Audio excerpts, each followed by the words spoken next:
remercier d'être déplacé en si grand nombre. Ça me fait plaisir de venir vous rencontrer. Vous savez, à l'IRIS, on sert à quoi? On sert à développer, fournir des analyses pour vous permettre de convaincre vos proches que les politiques sociales en faveur de la justice sociale sont une bonne idée. Vous aider à vous convaincre vous-même, convaincre vos proches, vous aider à vous mobiliser. J'espère pouvoir être aidant aujourd'hui. Rapidement, présentation qui va être un peu en rafale. Je vous avertis tout de suite, si vous avez une tuque de la broche, attachez une avec l'autre, ça va aller vite. On va aller rapidement. D'abord, se poser la question, pourquoi aujourd'hui on est en déficit au Québec? C'est quoi l'origine de cette fameuse crise budgétaire? Rappelez ce que le gouvernement ne rappelle jamais, c'est lié aussi aux faillites du secteur financier privé, on se rappelle. Ensuite, on va se poser la question, sommes-nous réellement en austérité ou non? On sait que Philippe Couillard nous dit toujours, c'est pas l'austérité, c'est la rigueur, on va voir qu'est-ce qu'il y en est. On va revenir un peu sur le discours alarmiste du gouvernement, sur quoi il s'appuie et sur quelles manipulations des données le gouvernement libéral aujourd'hui construit ses politiques d'austérité. Et ensuite, on va se poser la question, à quoi ça sert et à qui ça sert l'austérité. Ce qui est intéressant, se rappeler un temps long que j'appelle de l'austérité au Québec, c'est le temps du régime néolibéral. Vous connaissez le néolibéralisme, idéologie qui veut tout donner au marché, idéologie qui prône la privatisation, la marchandisation, la sous-traitance, le démantèlement des missions sociales de l'État. Pourquoi sommes-nous tombés en crise financière en 2007-2008? C'est beaucoup à cause des politiques néolibérales de déréglementation. Le secteur financier, surtout le secteur financier américain, avait été encadré par toute une série de normes réglementaires pour limiter la capacité d'action, de spéculation dangereuse du secteur financier. Sous l'effet du néolibéralisme, on a fait lever les différentes normes, les différentes règles qui encadraient le travail du secteur financier. Résultat des courses, on a créé les conditions de la crise financière de 2007. On a permis aux institutions financières de mettre en place des pratiques dangereuses pour les ménages, dangereuses pour les institutions financières et même dangereuses pour l'économie en général. Résultat des courses, on tombe en crise financière. Qui dit crise financière dit récession. Qui dit récession dit souvent déficit public, augmentation de la dette publique, qui vient aujourd'hui légitimer les politiques d'austérité. Et les politiques d'austérité, c'est quoi? C'est un cran de plus pour aller un peu plus loin dans les différentes réformes du néolibéralisme. On le voit, coupure dans les politiques sociales, démantèlement de certains organismes, fusion d'établissements dans le domaine de la santé. On pousse un peu plus en avant les réformes néolibérales. Donc, une boucle qui part des années 80. On a connu cette boucle-là aussi des années 90 au Québec avec le déficit zéro. On repart, c'est toujours le néolibéralisme qui crée ses propres crises et qui est le propre remède de ses propres crises. Donc, on tourne en rond depuis une trentaine d'années. C'est important de rappeler, si aujourd'hui on a un déficit au Québec, c'est pas parce que l'économie publique est entrée en crise en 2008, c'est à cause des dysfonctionnements de l'économie financière privée. Un petit élément rapide pour vous montrer l'ampleur de quoi il était question. Aux États-Unis, vous vous rappelez, il y avait ce qu'on appelait les titres subprime, c'est-à-dire des titres financiers associés à des prêts hypothécaires qui représentaient jusqu'au quart du marché hypothécaire américain. Le problème, c'est que c'était des titres absolument instables, très dangereux. Pourquoi? Parce que c'était de l'argent qu'on prêtait à des gens qu'on appelle les ninjas, des gens qui n'ont pas d'emploi, pas de revenus, pas d'apport. Les compagnies d'assurance, les compagnies financières ont forcé le gouvernement américain de leur permettre de prêter à des gens pas solvables parce qu'ils voulaient étendre leur marché pour faire plus de profit. Ce qui devait arriver arriva, des gens ont commencé à déclarer faillite. Il y a eu un effet domino. Quand les hypothèques subprime ont tombé, quand le marché immobilier américain est tombé, le marché financier américain est tombé, quand le marché financier américain tombe, c'est l'économie qui tombe avec. Puis quand l'économie tombe, les gouvernements entrent en déficit. C'est important de le rappeler parce que, en fait, de l'autre côté, du côté de l'économie qu'on pourrait appeler publique, il y a une certaine stabilité. Depuis 1972 au Québec, les dépenses de programme représentent environ 21% du PIB. C'est assez stable. Les seuls moments où c'est monté en haut de ça, c'est au début des années 80, lors de la récession, au début des années 90, lors de la récession, et lors de la crise de 2008. Donc, à chaque fois que l'économie publique entre en crise ou une apparence de crise budgétaire, à chaque fois, c'est pour réparer les pots cassés liés au dysfonctionnement de l'économie privée et non pas l'inverse. Et ça, c'est important de le rappeler en cette période d'austérité, que dans le fond, premier constat, la crise budgétaire actuelle a été causée essentiellement par une obligation faite au pouvoir public de réparer les méfaits de la récession. Et c'est important de le rappeler parce qu'effectivement, M. Couillard veut toujours nous rentrer ce petit détail. Il nous dit les agents de notation, c'est bien dangereux parce qu'ils veulent nous décoter, ça va nous coûter cher en dette, etc. Il oublie de nous rappeler peut-être que les marchés financiers sont en grande partie responsables de ce qui se passe pour nous. Deuxième question. Sommes-nous ou non en austérité? Le gouvernement, qu'est-ce qu'il nous dit? Vous écoutez M. Couillard, M. Létard, M. Poiteux, ils disent on ne peut pas parler d'austérité, on augmente les dépenses de programme. L'an passé, 1,8 %, cette année, 0,7 %. Le gouvernement nous dit, certes, c'est pas beaucoup, mais c'est toujours plus que zéro, et c'est assurément pas en dessous de zéro. Donc, c'est pas d'austérité, c'est de la rigueur. Le problème, c'est que le gouvernement oublie un petit détail, qu'à peu près personne n'oublie qu'on fait nos propres budgets personnels, c'est qu'il existe quelque chose qu'on appelle l'inflation. Quand on augmente les dépenses de l'État de 1,8 %, quand on augmente les dépenses de l'État de 0,7 %, mais qu'on a une inflation à peu près à 2 %, c'est pas vrai qu'on augmente les ressources de l'État. C'est pas vrai qu'on augmente les dépenses. En termes réels, c'est chaque fois une diminution des dépenses de programme. Cette année, on le voit, c'est environ 1,2 % de diminution de dépenses de programme net effectives qu'il y a dans les dépenses publiques. À cela, ajoutons que la population québécoise l'an dernier a augmenté de 0,8 %. Qui dit augmentation de la population, dit augmentation des besoins de services, augmentation de la demande, augmentation de la pression faite sur les services publics, au même moment où on restreint, on coupe de manière nette et précise dans le financement des ministères et des organismes, ce qui crée structurellement une condition objective d'austérité, et ce malgré ce que peut bien en dire le gouvernement. Donc le Québec est bel et bien en austérité. Ce que nous dit M. Couillard relève beaucoup plus de la communication politique que d'une analyse, disons, rigoureuse de l'état des finances publiques. Ce qui est intéressant aussi de se dire, une fois qu'on s'est rappelé les origines financières de la crise actuelle, une fois qu'on voit rapidement qu'effectivement, il y a coupure dans, disons, diminution de la capacité nette et effective de l'État de financer ses services, diminution claire et assez récurrente dans les années depuis 2010-2011. Qu'est-ce que le gouvernement fait? Il dit, moi, je veux quand même mettre en place une politique d'austérité. Je veux un peu comme Jean Charest avait fait en 2003, c'est la réingénierie 2.0, peut-être qu'on vit actuellement. Qu'est-ce que le gouvernement fait? Lors de son élection, en fait, le soir même de son élection, le lendemain matin, le premier ministre, élu à l'époque, M. Couillard, appelle deux de ses vieux amis, Luc Godbout, fiscaliste à l'Université de Sherbrooke, Claude Monmarquette, économiste patenté à la retraite de l'Université de Montréal.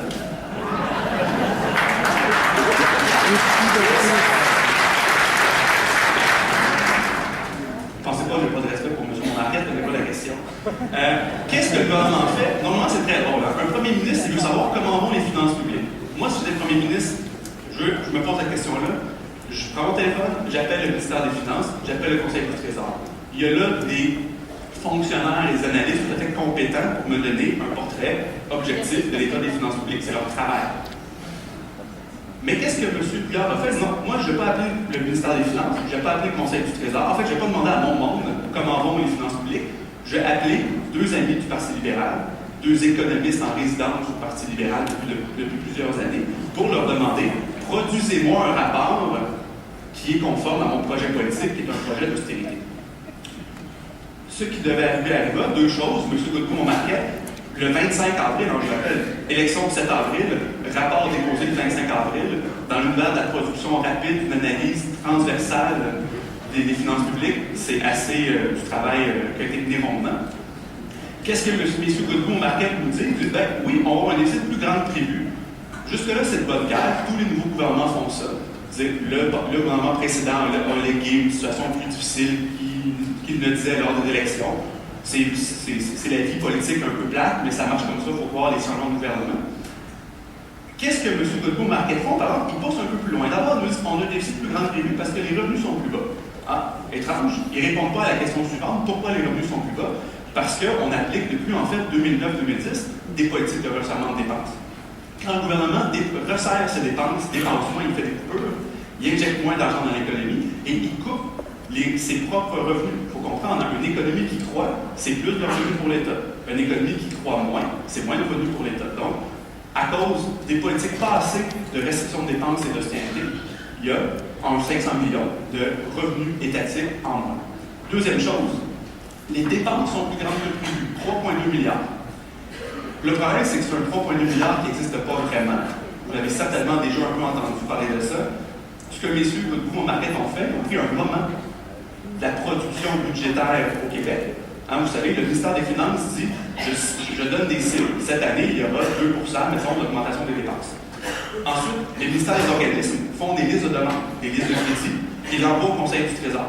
Et le Conseil du Trésor, son travail, essentiellement, c'est de dire non à peu près à tout pour respecter le cadre donné par le ministère des Finances. Le Conseil du Trésor, c'est comme le Père Noël, mais pas très sympathique. Qu'est-ce qui s'est passé, en fait? Comment M. Godbout Marquette disent qu'il y a un excédent de dépenses de 3,2 milliards? C'est cette année, on dit, admettons que le Conseil du Trésor ne faisait pas son travail. Admettons que cette année, c'est fou ce qui se passe au Trésor. On dit oui à toutes les demandes de tous les organismes et de tous les ministères. On aurait effectivement des dépenses supplémentaires. Le problème, c'est que ça n'arrive jamais. Il y a au Québec, chaque année, dans chaque production de chaque budget, un moment où le Conseil du Trésor resserre les demandes. Ce qui fait que ce 3,2 milliards-là n'existe jamais, n'a jamais été effectivement alloué, n'a jamais été effectivement dépensé, mais est utilisé aujourd'hui par le gouvernement, en fait, pour brouiller les pistes et rendre à peu près toute discussion intelligente sur les finances publiques impossible dans le débat avec la population parce qu'on part sur des données qui sont fallacieuses. On va dire comme ça. Et il continue encore aujourd'hui. Chaque année, même cet automne, le BON nous disait, là, c'est rendu à 7,3 milliards, ce fameux déficit imaginaire, ça n'arrête pas de gonfler, ce qui vient toujours légitimer l'action du gouvernement, c'est-à-dire présenter une position, présenter un état exagéré de l'état des finances publiques, beaucoup plus déficitaire que il est réellement. Pourquoi? Pour faire passer un méthode coupeux. Si tout allait bien, c'est plus difficile de convaincre la population qu'il faut couper. Quand on dit que tout va mal, c'est plus facile de convaincre les gens qu'il faut couper. Je pense que ça ne prend pas un grand bac en communication politique pour comprendre ça. Phase 1, budget Godbout-Marquette. Phase 2, le rapport Godbout-Marquette. Phase 2, le budget l'État. Qu'est-ce que le budget l'État nous dit? Il nous dit cette année, on veut, comme je disais tantôt, 1,8 d'augmentation. L'an prochain, l'année qui débute maintenant, 0,7 On sait qu'une fois que l'inflation passe là-dedans et que l'augmentation démographique se rajoute à ça, c'est pas des augmentations, c'est des coupures, purement et simplement. Mais ce qui est intéressant dans le budget l'État, il nous dit beaucoup de choses, mais une chose intéressante, on va couper dans les dépenses sans couper dans les services. Vue de l'esprit tout à fait intéressante. Passons à faire certaines des mesures qui étaient comprises dans le budget l'État. Est-ce qu'on a effectivement coupé dans les dépenses sans couper dans les services? 150 millions en moins aux commissions scolaires. Quel est le résultat?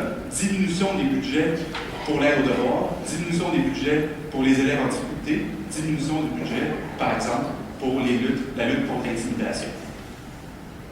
Peut-être que ça, ce n'est pas des services, c'est peut-être ça aussi le secret du gouvernement. Ils considèrent des choses comme n'étant pas des services, mais concrètement, ce sont des services en moins pour la population, pour les élèves.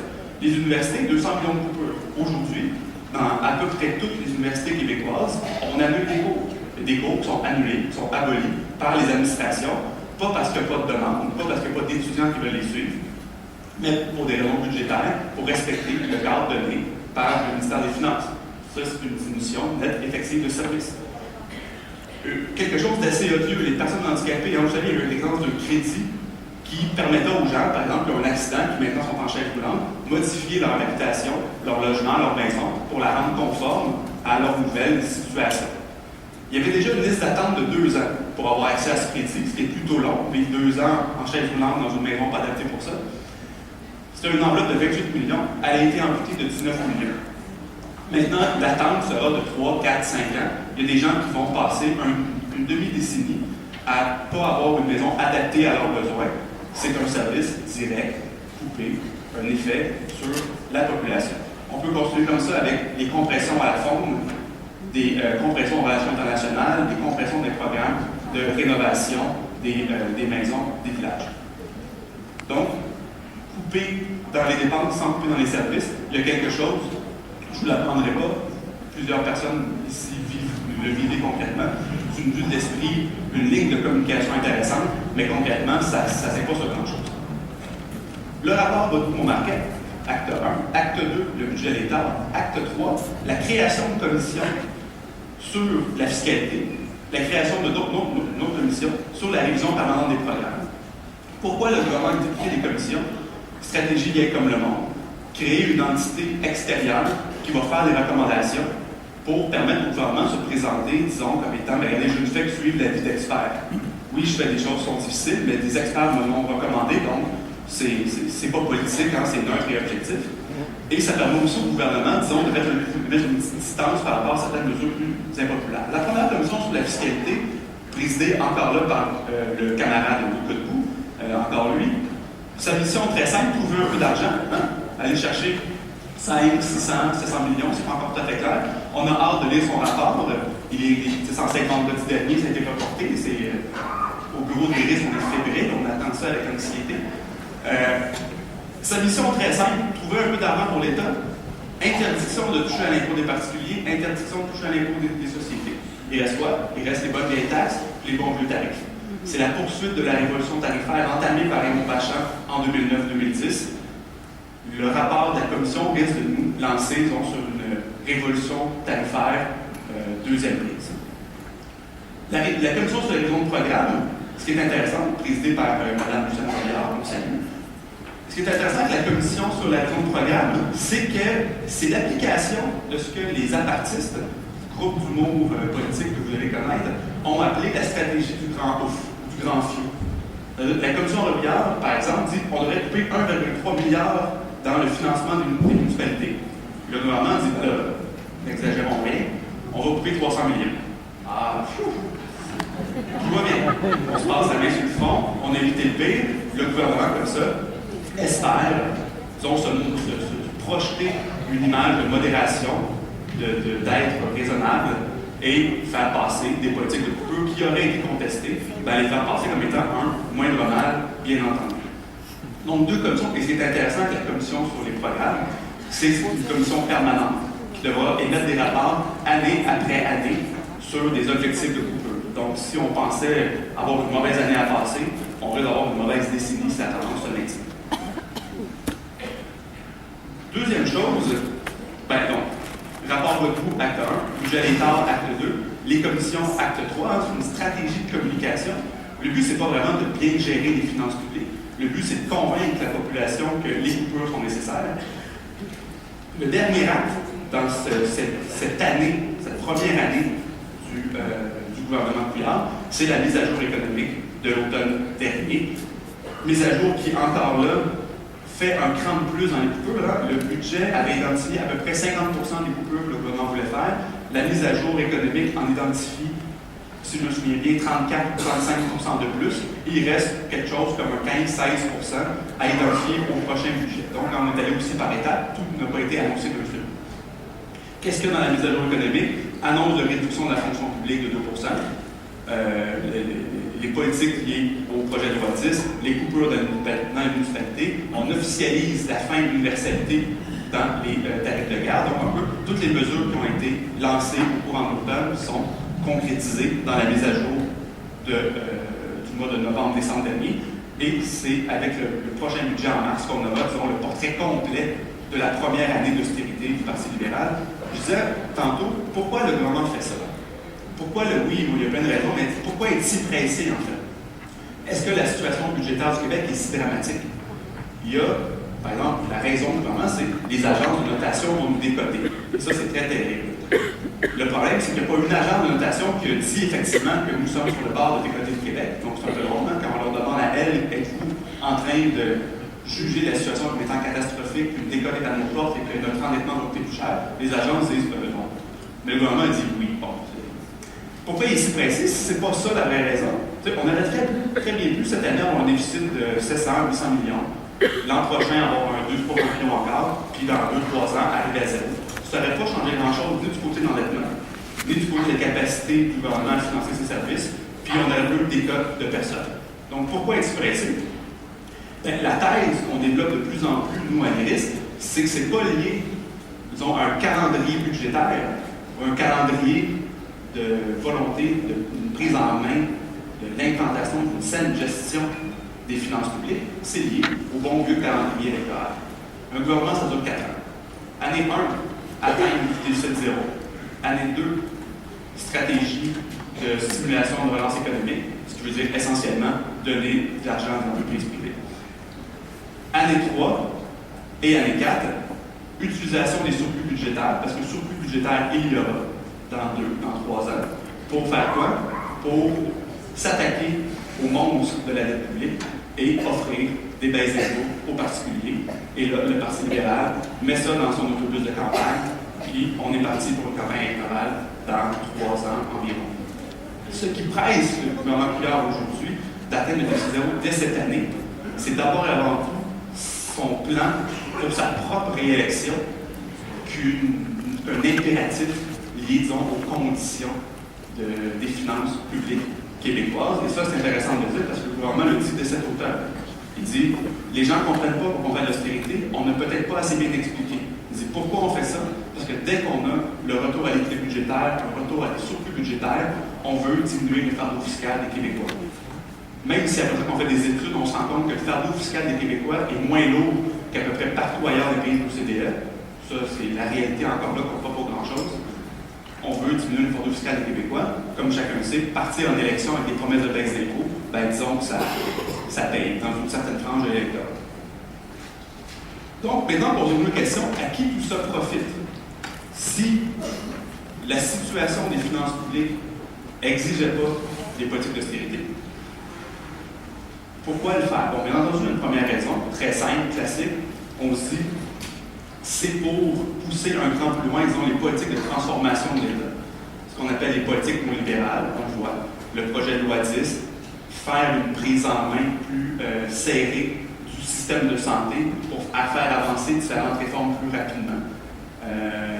Singer encore un peu davantage les fonctionnements du secteur privé, les implanter dans les services publics. Privatiser certains secteurs, des cafétérias, des buanderies, ici, ça. Ne pas renouveler des employés du secteur public, ou simplement renvoyer ou se débarrasser de certains employés du secteur public pour avoir recours un peu davantage à la sous-traitance, parce qu'il faut bien que le travail se fasse par quelqu'un à un moment donné, au-delà des flux de l'esprit. Donc, première raison d'austérité, oui, d'accord, continuer les politiques libérales de transformation de l'État. Ça, on est assez. C'est pas une grande surprise, qu'on pourrait dire. Deuxième chose, peut-être se poser la question aussi, mais peut-être que c'est aussi une stratégie politique assez adéquate avec les impératifs de notre élite économique et de notre élite politique. Pourquoi je dis ça? Très rapidement, en fait, c'est qu'il faut se rappeler, bon, d'abord, tendance des 30 dernières années, je pense que je vais rien vous apprendre. On vit au Québec, comme partout en Occident et partout dans le monde, malheureusement, une tendance lourde à l'évolution des inégalités sociales. Vous voyez la petite ligne grise là, en bas du graphique? Bien, ça, c'est essentiellement nous autres. De 99% de la population, on peut dire qu'on a une relative stagnation de nos revenus. Je pense qu'on est capable de dire ça, une ligne, ma foi, plutôt plate. Et ça, c'est 99% de la population. Hein. Imaginez si on avait vu une ligne pour le 90% le plus pauvre, le 75%, le 75% le plus pauvre, le 40% le plus pauvre. Là, c'est pas une ligne stable, c'est une ligne qui pointe vers le bas. Qu'est-ce qui se passe avec nos amis d'en haut, par exemple, pendant ce temps-là? Ben, eux, la vie va plutôt bien. Donc, on voit déjà, les 30 années de néolibéralisme ont été très favorables pour les membres de l'élite économique. Même si ces 30 années ont créé les conditions de la crise dans laquelle on vit aujourd'hui. On voit le paradoxe et, bien entendu, les gens qui ont causé la crise ont été aussi chèrement rachetés, compensés, que je dirais, par les secteurs publics. Parenthèse, au Canada, le sauvetage des banques, on n'en parle pas souvent, mais c'est 114 milliards de dollars, comme ça, qui a été envoyé, injecté en liquidité dans les compagnies financières canadiennes, au même moment où ils continuaient malgré tout d'afficher des profits records. Allez comprendre la logique là-dedans.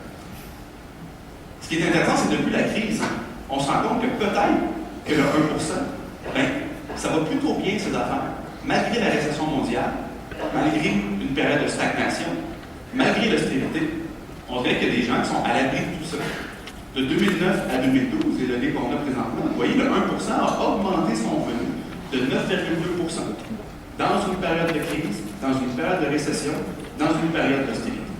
Pendant ce temps-là, pour le reste de la population, pour le 90% restant, il y a une légère augmentation, mais disons quelque chose d'assez ténu. Et encore là, si on prenait une catégorie dont le 50% est plus bas, ben, il n'y a pas d'augmentation.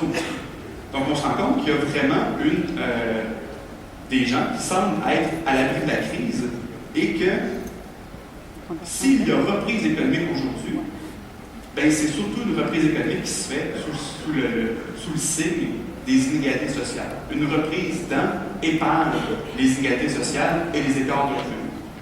Pourquoi je vous parle de tout ça aujourd'hui? Parce qu'il faut voir que l'État joue un rôle là-dedans.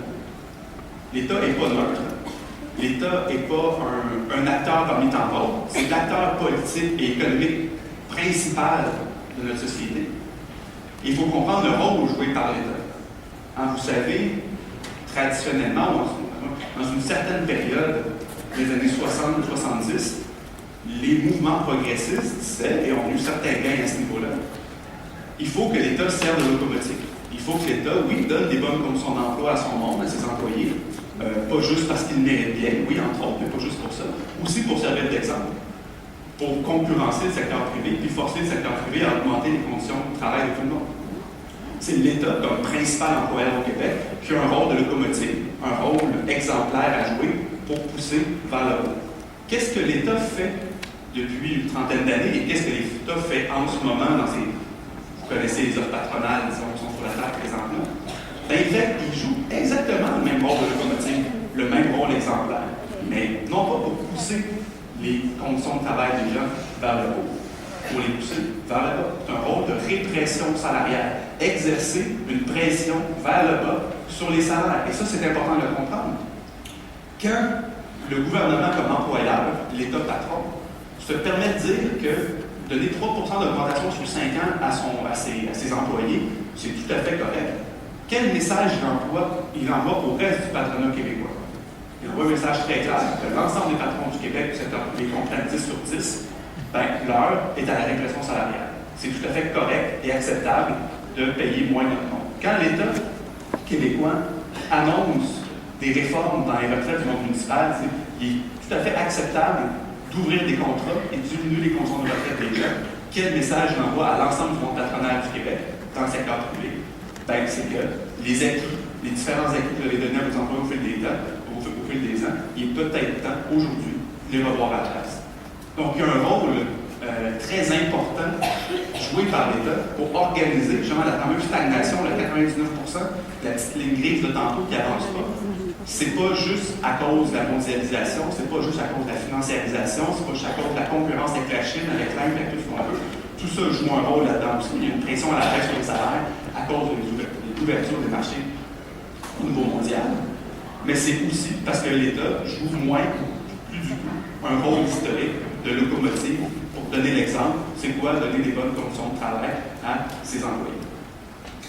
Donc, ce qu'on se rend compte dans un cinquième constat là-dedans, c'est que finalement, l'austérité, ça ne touche pas tout le monde. Il y a des gens qui s'en tirent plutôt bien. Tantôt, il y a 1% qui augmente ses revenus malgré une période de récession, malgré une période de stagnation et malgré une période d'austérité.